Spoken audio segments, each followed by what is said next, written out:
Okay, so here we took the same site and we sort of really softened this area so we can actually go up this steep slope and land over here and do a parking garage over here and build over here. And we recognize we still that 280 is bothering us. Let's go through a cross section, knock off that 280. Let's go through the cross section by simply going to site. And I'm just going to, through the steepest area right over here, I'm going to cut a section right from here to there. And I don't want to go terribly deep, and that's good enough. You could move that section if you want. Rather than doing it there, let's just cut the section this way. Let me show you what I would actually do it. All right, so I'm going to cut the section this time a little bit further behind. That looks good.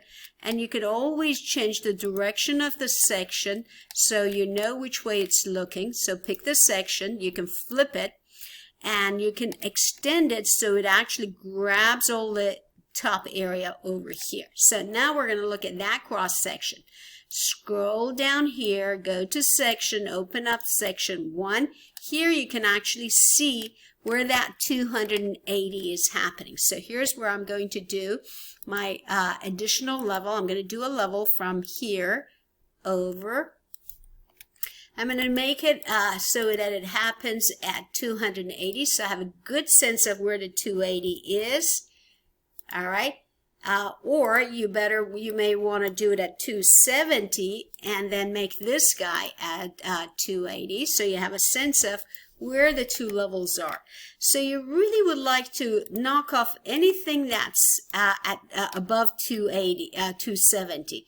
So what I'm going to do is just pick my site, edit the surface, and I'm going to take everything that's at this level and everything that's 280. I'm going to pick it like this, and I'm just going to click delete.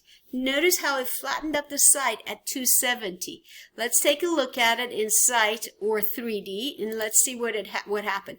Look how I flattened up the site perfectly up here. So now it's all at 270. So I have all of that flat site.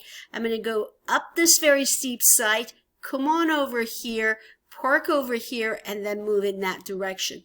You could have kept some of that, but it still would have blocked it. You could have kept some of this. You can still put it back on depending on how you want to deal with it. So you can see how I modified the site immediately. So right, that's where my slope is. I'm going to get up to the platform. This is my slope. Now I have the opportunity